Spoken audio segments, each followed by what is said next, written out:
हुए सनसनीखेज सौरभ हत्याकांड की पूरी कहानी, कैसे और कब मुस्कान की सौरभ से मुलाकात हुई और बात शादी तक पहुंच गई। 4 साल में सौरभ से दिल भर गया, तब साहिल शुक्ला से करने लगी प्यार। 2019 में शॉप्रिक्स मॉल की पार्टी में मुस्कान की साहिल से हुई थी मुलाकात। आपको बता दें कि मेरठ में प्यार के बाद शादी और बच्चा, फिर दूसरे से प्यार और पति का क्रूरता से कत्ल करने के बाद जेल की सलाखें। ये कहानी है 28 साल की चुलबुली मुस्कान के कातिल हसीना बनने की। स्कूल के प्यार को पाने के लिए उसने समाज, इंसानियत, प्रेम, क्रूरता की सभी सीमाएं लांघ दी। पति का कत्ल कर शिमला के मंदिर में प्रेमी से शादी रचाई, उसके साथ मनाली में हनीमून मनाया और फिर घूमने के लिए कसोल चली गई।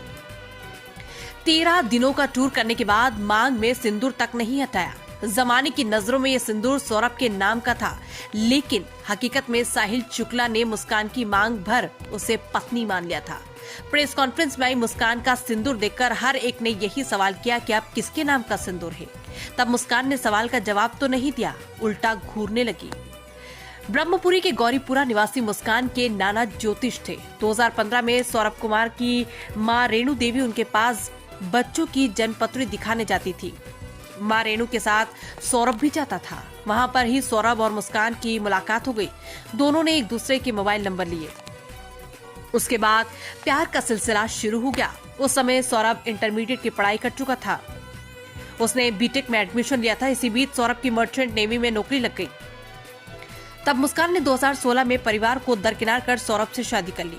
2019 तक दोनों की गृहस्थी सही चली। इस वर्ष मुस्कान ने बेटी पीहू को भी जन्म दिया। मुस्कान के लिए सौरभ ने मर्चेंट नेवी की नौकरी छोड़ दी। सौरभ के खाली रहने पर परिवार पर तानाकशी करने लगे। तब मुस्कान और सौरभ ने ब्रह्मपुरी के इंदिरा नगर फेज 1 में किराए का मकान लेकर परिवार से अलग रहने लगे। इसी बीच सौरभ ने परतापुर की एक प्लाईवुड कंपनी में काम करना शुरू कर दिया। मुस्कान और बेटी पीहू का खर्च अधिक होने की वजह से सौरभ ने लंदन जाने का निर्णय लिया। 2023 में सौरभ लंदन नौकरी के चला गया। 24 फरवरी 2025 को वापस लौटा और 4 मार्च को उसकी हत्या कर दी गई। कक्षा 1 से लेकर 8 तक की पढ़ाई मुस्कान रस्तोगी और साहिल शुक्ला ने एक साथ की। स्कूल में कक्षा 5 से लेकर 8 तक दोनों आपस में दोस्त रहे। कक्षा 8 के बाद मुस्कान ने पढ़ाई छोड़ दी थी, जबकि साहिल शुक्ला इंटरमीडिएट करने के बाद सीए की पढ़ाई कर रहा था। 2016 में मुस्कान की शादी सौरभ के साथ हो गई। 2019 में मुस्कान और साहिल के साथ पढ़ने वाले साथी ने एक व्हाट्सएप ग्रुप बनाया, जिसमें दोनों को जोड़ लिया।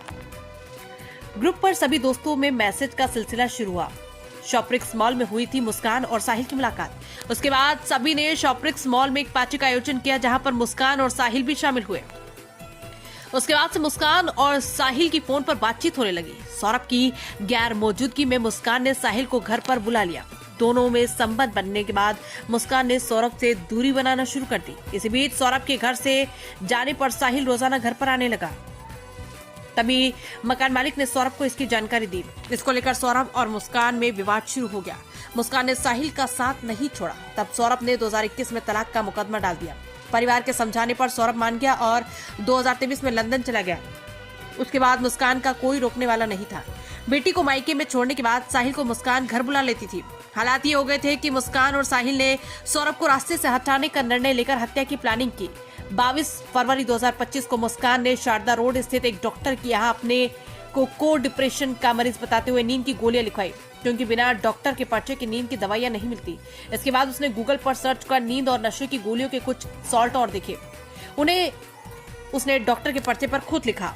वो प्रेमी के साथ खैर नगर पहुंच गई और नींद व नशे की गोलियां ली। दोनों ने शारदा रोड से मीट काटने वाले 800 रुपए के 2 चाकू, 300 रुपए में उस्तरा और पाली बैग खरीदा।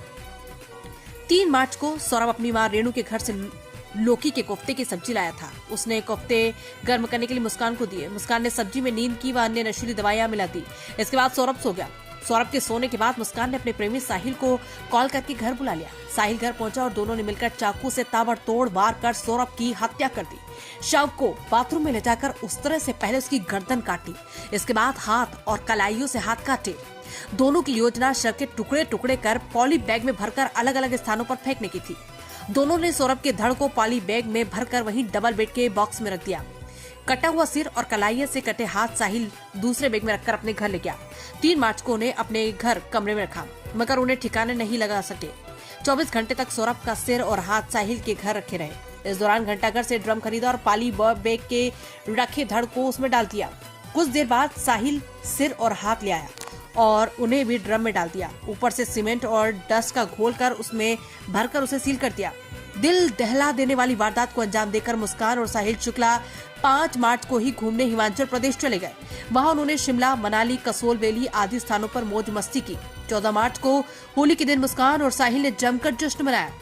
इस बाबत वीडियो के वायरल होने पर शहर में तमाम चर्चाएं फैल गई। इसकी जानकारी लगने पर ब्रह्मपुरी थाने की पुलिस जांच करने में जुट गई। पता कराया जा रहा है कि हत्या करने के बाद दोनों कहां पर गए थे और उनसे संपर्क में कौन था। सौरभ हत्याकांड में साक्ष्य जुटाने के लिए पुलिस की एक टीम हिमाचल प्रदेश के लिए रवाना हो गई। टीम वहां पर मुस्कान और साहिल शुक्ला के उन सभी ठिकानों पर पहुंची जहां पर दोनों ठहरे थे। मुस्कान और साहिल 17 मार्च को हिमाचल से लौटे। 18 मार्च को मुस्कान ने अपनी मां कविता रस्तोगी और पिता प्रमोद रस्तोगी से झूठ कहा कि सौरभ की उसके परिजनों ने हत्या कर दी है। मुस्कान ने अपनी मां कविता रस्तोगी और पिता प्रमोद रस्तोगी से झूठ कहा कि सौरभ की उसके परिजनों ने हत्या कर दी। मुस्कान ने अपनी मां कविता रस्तोगी और पिता प्रमोद रस्तोगी से झूठ कहा कि सौरभ की उसके परिजनों ने हत्या कर दी। पिता के बार बार पूछने पर आखिरकार मुस्कान ने अपने गुनाह स्वीकार करते हुए बता दिया कि उसने साहिल के साथ मिलकर सौरभ की हत्या की है। इसके बाद परिजनों ने मुस्कान को साथ लेकर ब्रह्मपुरी थाने पर जाकर हत्या की जानकारी दी थी। पुलिस ने ब्रह्मपुरी की मास्टर कॉलोनी में रहने वाली साहिल शुक्ला को भी गिरफ्तार कर उसकी निशानदेही पर ब्रह्मपुरी में ही किराए के मकान से ड्रम में सौरभ का शव बरामद कर लिया। सौरभ के भाई बबलू कुमार की ओर से मुस्कान और साहिल शुक्ला के खिलाफ हत्या का मामला दर्ज कराया गया। आज साहिल और मुस्कान सलाखों के पीछे अपनी जिंदगी बिता रहे। आखिरकार ये मामला मेरठ में ही नहीं बल्कि पूरे देश में चर्चा का विषय बना हुआ है।